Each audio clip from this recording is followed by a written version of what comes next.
perra vida, la 43ª semana del año 2024. Esta semana en Mi Perra Vida vamos a tener un relato ficcionado completamente que se llama Trato Humano, un relato de ciencia ficción, un poema de María Montero que se llama Oraciones, la reseña del libro Cartas Antonia del colombiano Alfredo Molano Bravo, una frase robada, y en el bonus track, todavía no lo sé en el momento en que estoy grabando esto, así que será una sorpresa. Bienvenidos.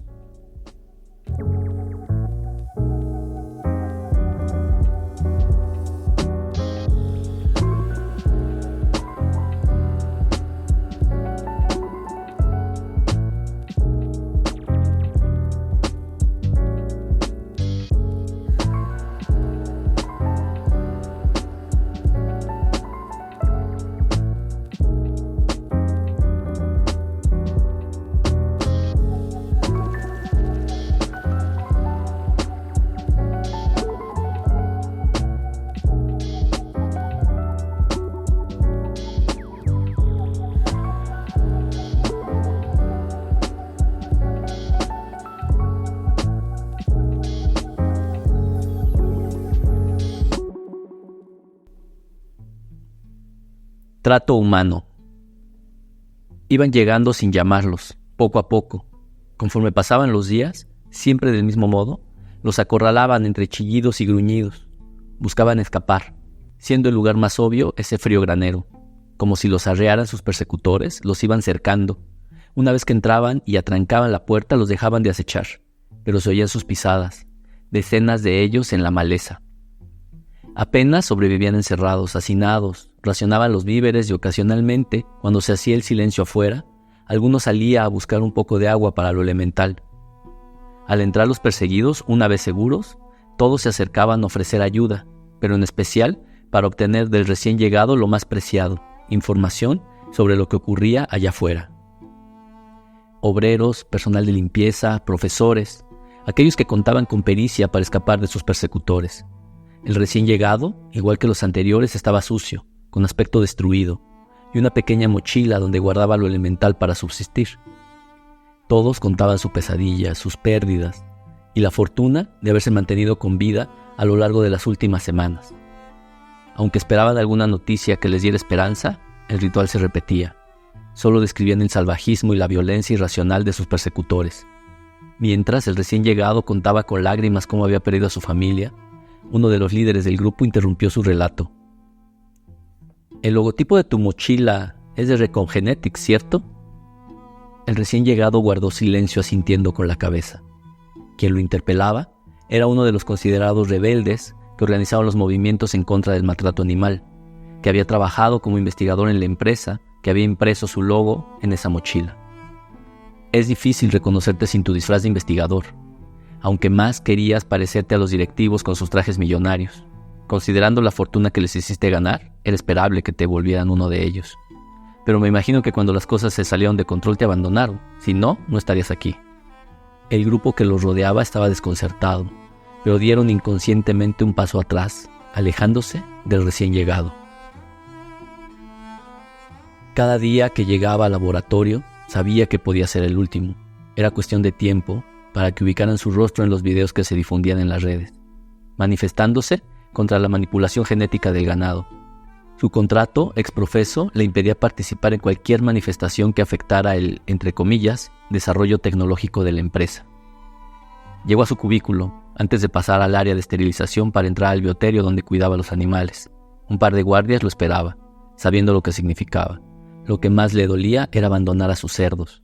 Estaba asignado al área porcina, pero aves y reses eran parte de la primera granja de trato humano para animales destinados al consumo humano de Recon Genetics. En la sala de juntas de recursos humanos estaba el director de investigación. Lideraba la discusión, explicando las opciones que tenían para expulsarlo de la empresa, las cuales, en términos reales, se basaban en un convenio que impedía divulgar cualquier información sobre las actividades que se realizaban en la granja. En caso contrario, se tomarían las medidas legales para encerrarlo en prisión. De modo nada sutil, también daban a entender otro tipo de medidas coercitivas. Ya existían algunas historias no confirmadas de accidentes poco plausibles de empleados que estaban en desacuerdo con la compañía. No se quiso complicar la existencia, sabía que ya había logrado su objetivo. Terminó de escuchar los argumentos falaces de quien fuera su tutor de doctorado, los cuales aceptó, así como el sustancioso cheque que aseguraba su silencio. Al salir de la granja, no dejaba de recordar cuando hace algunos años, tras la caída de las acciones de las principales empresas productoras de carne, se unieron para formar un consorcio internacional, para utilizar los mayores avances tecnológicos y calmar la presión social sobre el maltrato animal. Al ver que los consumidores redujeron su consumo de carne a nivel global y tras pagar millones para ocultar los videos que mostraban el sufrimiento de los animales, lanzaron a los cuatro vientos su mayor avance en contra del sufrimiento animal, la mayor aplicación de la biotecnología a la producción de carne. Lo habían aceptado como alumno de doctorado para participar en el proyecto en el que modificarían genéticamente al ganado a través de una sofisticada técnica de manipulación genética llamada CRISPR, que en sus inicios permitió curar pacientes que padecían trastornos genéticos mortales, básicamente recortando el fragmento de gen afectado y sustituyéndolo por uno sin alteraciones. Aquellos que tenían un futuro acotado tendrían una vida normal. El consorcio contrató al investigador líder que desarrolló la técnica de manipulación genética para lograr lo que la sociedad exigía, evitar el sufrimiento animal. Ya que conseguir eso, modificando las condiciones físicas de las fábricas de carne, les consumiría un inadmisible trozo de sus ganancias, sus cálculos indicaban que era más económico realizar múltiples modificaciones genéticas, eliminando genes que regulan el dolor, el miedo y la ansiedad en los animales. Las condiciones de crianza incluso empeoraron, ya que ahora demostraban científicamente que los animales no sufrían. Incluso las modificaciones en sus genes confirmaban que eran felices en tales situaciones de encierro y maltrato. Lo que no esperaban era el incremento del consumo de carne, ya que ahora que les habían inhibido la capacidad de percibir dolor o sufrimiento, la carne era suculenta. Incluso, varios estudios financiados por el consorcio mostraban grandes beneficios nutricionales, lo cual redituaba en significativas ganancias para la industria. Esas ganancias también sirvieron para lograr acuerdos extrajudiciales de las varias muertes, entre comillas, accidentales, de los empleados que morían bajo las piaras de cerdos que además de un delicioso sabor en la carne, se les había desarrollado un indomable deseo para tocar al personal que los atendía en la granja. Al principio parecía un suceso aislado, siempre adjudicado al descuido de los empleados, pero conforme pasaba el tiempo, ni los trajes de protección ni las armas eléctricas lograban detenerlos. Así como eran inmunes al maltrato cotidiano, también lo eran a las armas que buscaban alejarlos cuando sorpresivamente se organizaban para atacar. Detectaron una serie de gruñidos y chillidos minutos antes de iniciar el ataque conjunto. Así, los cuidadores apenas podían escapar, y los cuerpos armados de seguridad disparaban a los que iniciaban el ataque. «Estarás orgulloso de tu creación», le espetó mientras se paraba enfrente del grupo. «¿Y tú? ¿Acaso no eres también responsable? Después de que filtraras toda la información que robaste de la empresa, los grupos proanimales asaltaron las granjas y liberaron miles de animales». Los grupos proanimales atacaron diversas instalaciones de Recom Genetics. Miles de animales vagaban por carreteras, accidentados, sin dolor ni miedo. Algunos, muy lastimados, seguían vagando. En las ciudades, grupos armados se creaban para cazarlos. Organizaban fogatas callejeras para cocinar sus trofeos. Tras algunas semanas, la mayoría de las gallinas, cabras y reses morían por falta de cuidados. El olor a carne podrida era insoportable. Tras el paso de los meses, la situación se normalizó. Al principio, en periódicos locales de los pueblos cercanos a los bosques, reportaban campistas desaparecidos en la montaña. Al encontrar los pocos restos, asumían que osos o lobos los habían atacado. La situación cobró relevancia cuando un superviviente compartió un video en el que una piara de cerdos se organizaba para atacar a un grupo de Boy Scouts. Se veía un comportamiento organizado, jerárquico, guiado por gruñidos y chillidos. Inclementes atacaban y destrozaban a sus víctimas, que se defendían con escuetos cuchillos o armas de fuego, pero era insuficiente. El número, organización e insensibilidad de los animales era monstruoso. En meses se habían mezclado con cerdos salvajes, y su ferocidad era mayor. Parecían disfrutar de las redadas. Cada vez fueron más numerosas e intrusivas en pequeñas poblaciones. Miles de animales en táctica militar encerraban a los pobladores, que eran incapaces de defenderse ante un enemigo inmune al dolor. La monitorización de esas ingentes piaras mostraba el mismo patrón. Primero, atacaba a las poblaciones cercanas a la granja, y una vez asesinados o desplazados sus habitantes, invadía las instalaciones de Recom Genetics para liberar a los prisioneros, solo usando fuerza bruta, golpeaban con fuerza las jaulas hasta morir desangrados. Decenas se sacrificaban para liberar a los animales. En el granero, cuando todos supieron que el recién llegado era el genio que había creado y ejecutado el plan para modificar genéticamente a los animales, intercambiaron miradas, y tras un silbido se abalanzaron contra él. Entre chillidos y gruñidos lo atacaron. Uno de ellos sacó un cuchillo y lo enterró en el pecho.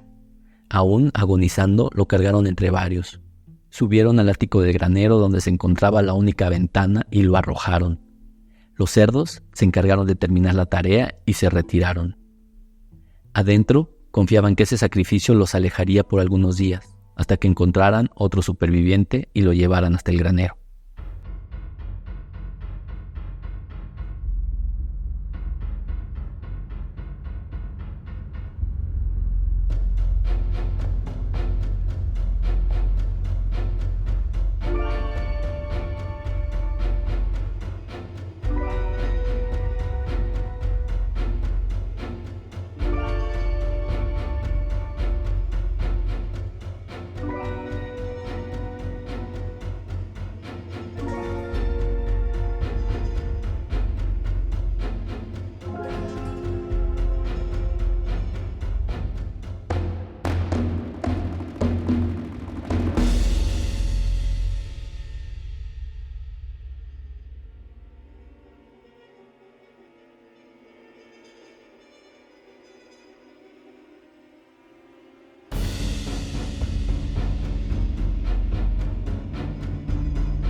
Oraciones de María Montero.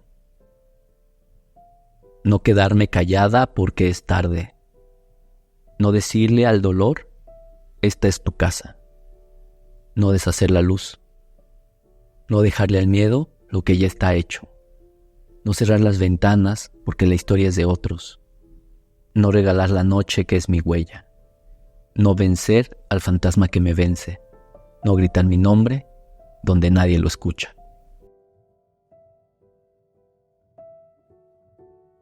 Cartas a Antonia, de Alfredo Molano Bravo.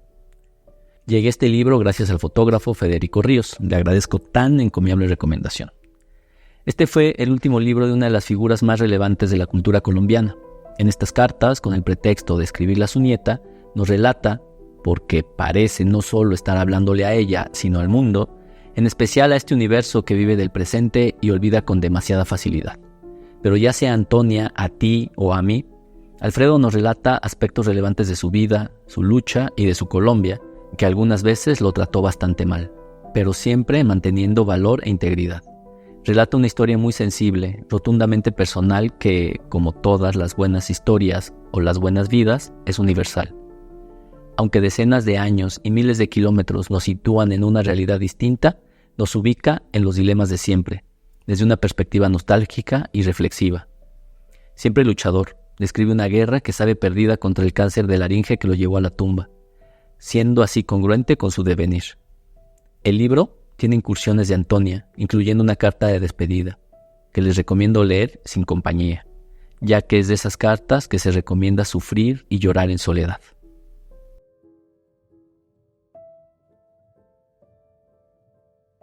Frase robada. Hay cosas, circunstancias, situaciones en el mundo que no debieran estar allí, pero están. Y no puedes escaparte. De hecho, tampoco escaparías aunque pudieras elegir, porque también son parte del movimiento de participar en la vida, de estar vivo. William Faulkner.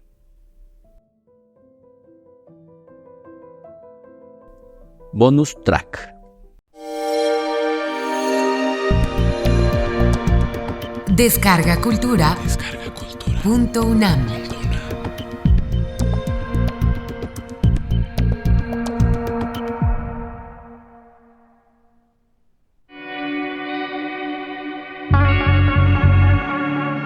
El asesino de Mariano Escobedo, de Marco Aurelio Carballo.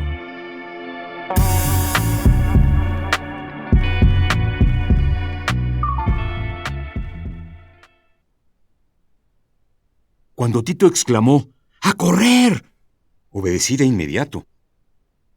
Tito es de los pocos amigos de la capital en el que me fío de modo absoluto.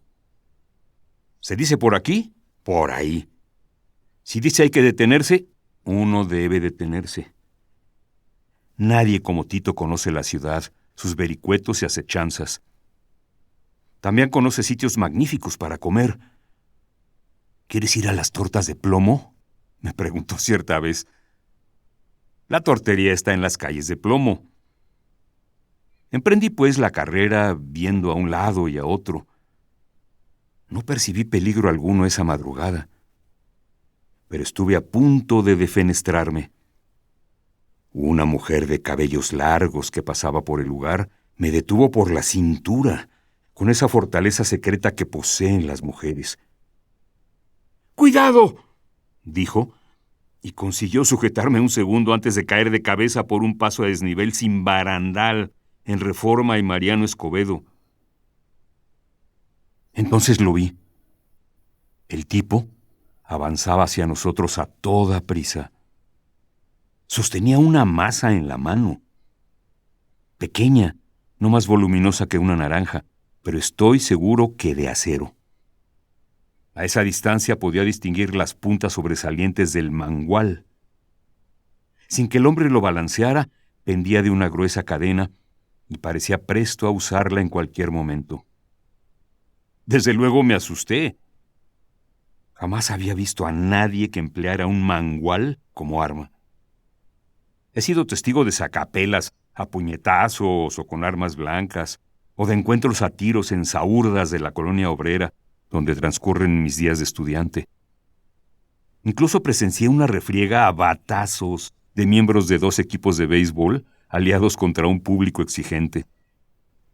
El tipo de la masa vestía traje completo, color gris, percudido y arrugado. Barbirrucio poseía una mirada fija, turbia y decidida. Caminaba erguido.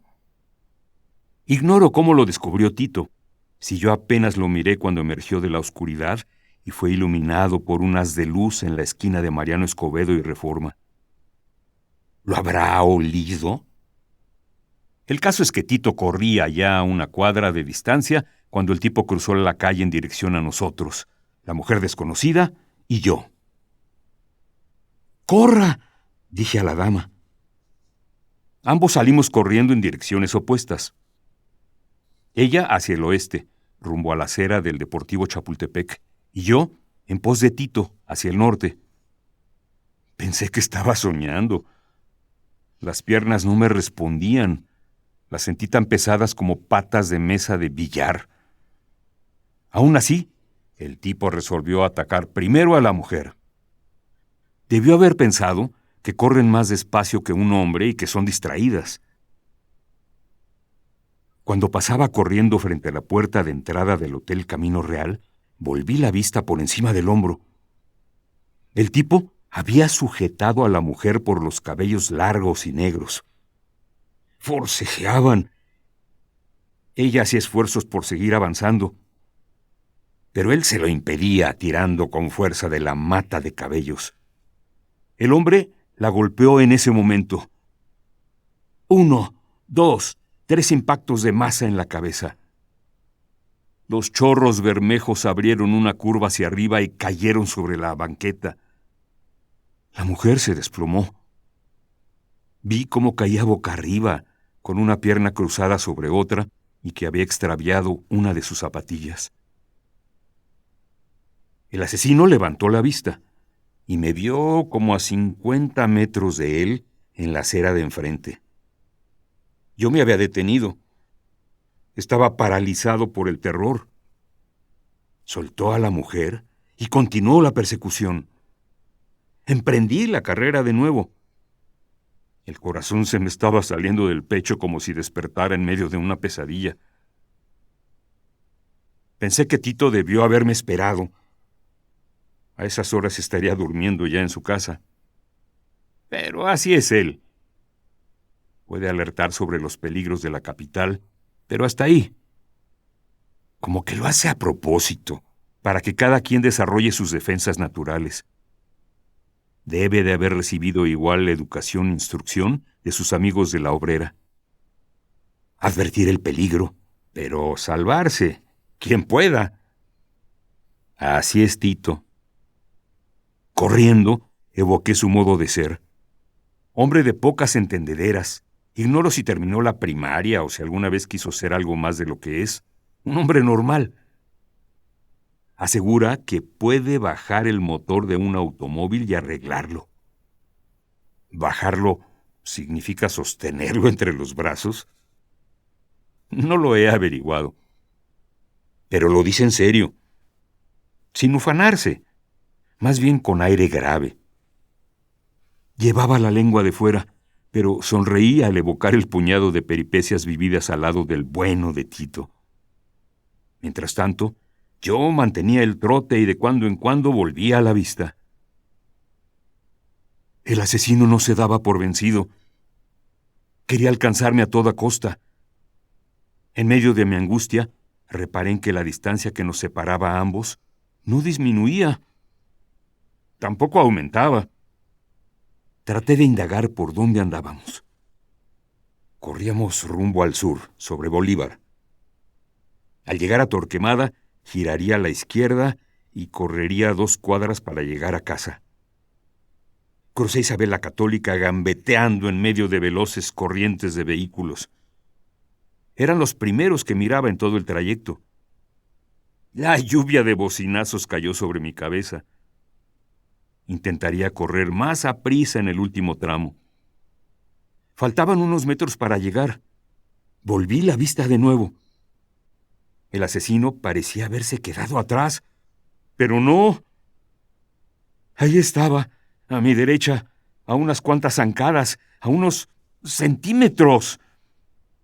Corría como un demonio. Había que pensar en algo. Qué triste es morir atacado por la espalda sin ofrecer resistencia. Me iba a detener. Iba a hacerle frente. Y me salvaría si lograba atraparlo de las manos antes de que soltara la primera descarga de golpes.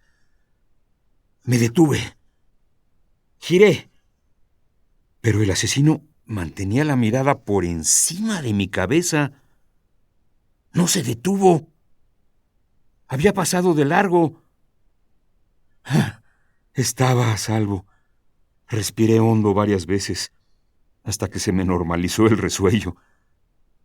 Solo entonces entré a la casa. No olvidaría dar las gracias a Tito al día siguiente. De hecho, me había salvado la vida. Armando leía en su camastro. ¿Qué traes en la mano? Eché un vistazo a mi mano derecha. Era el mangual. Pendía sin que yo lo balanceara.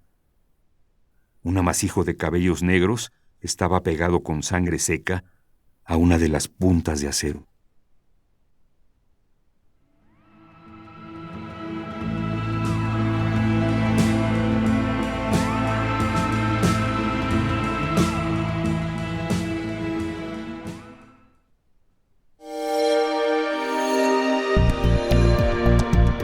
Descarga Cultura. .unam.